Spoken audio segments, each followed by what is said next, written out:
My name is Adam Cobb. I'm representing Turner Farm today. We are a working organic farm with an added emphasis on education and nutrition located in Cincinnati, Ohio.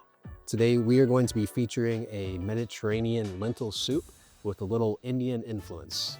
Lentils are really a staple all across the world, and they oftentimes get overlooked in the United States.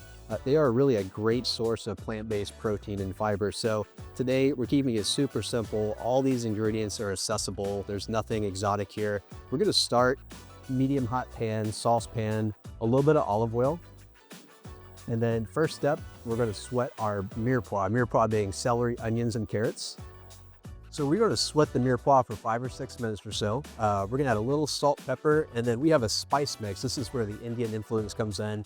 The turmeric, one of the spices. You could also use a curry powder. Oftentimes curry powders will have a little turmeric mixed in, a little cumin and paprika. And we're also going to sort of hydrate them in with a little bit of the cooking fat, in which case this is olive oil today. So we're adding in the herbs, the garlic, along with the spices in the mirepoix at this point.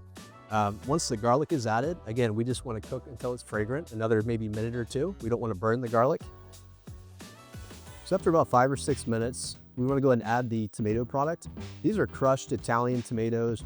There's many varieties in the grocery store. I will say, if it's during the summer, if it's during growing season, feel free to work in a fresh tomato as well. We'll give the tomatoes a little bit of a stir.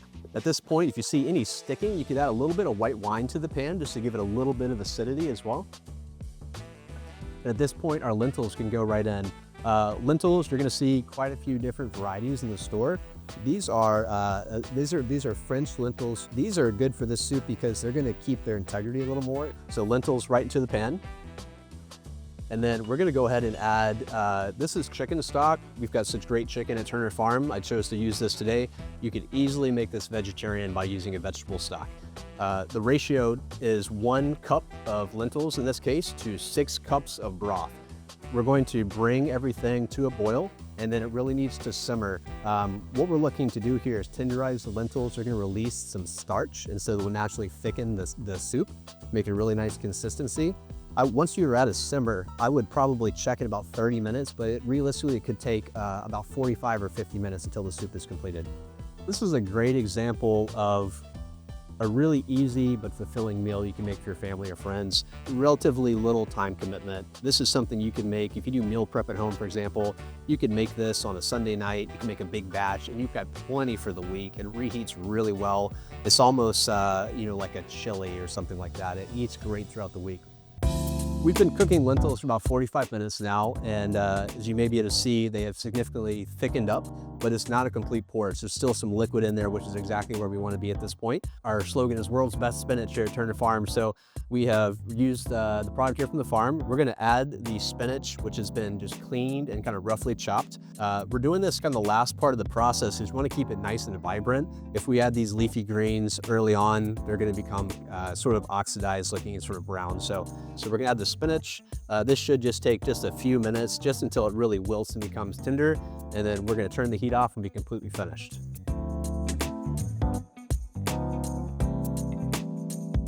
A little acid will sometimes help combat the bitterness of greens. In this case, a little bit of lemon or a little bit of aged cherry vinegar will be a nice contrast. You could also drizzle a little bit of really good extra virgin olive oil at this point, and you could add any herbs you want. In this case, I may add a little bit of parsley. So quick and easy, I think you just saw that this can be made in about 30 to 45 minutes or so, and is a very satisfying meal for your family and friends.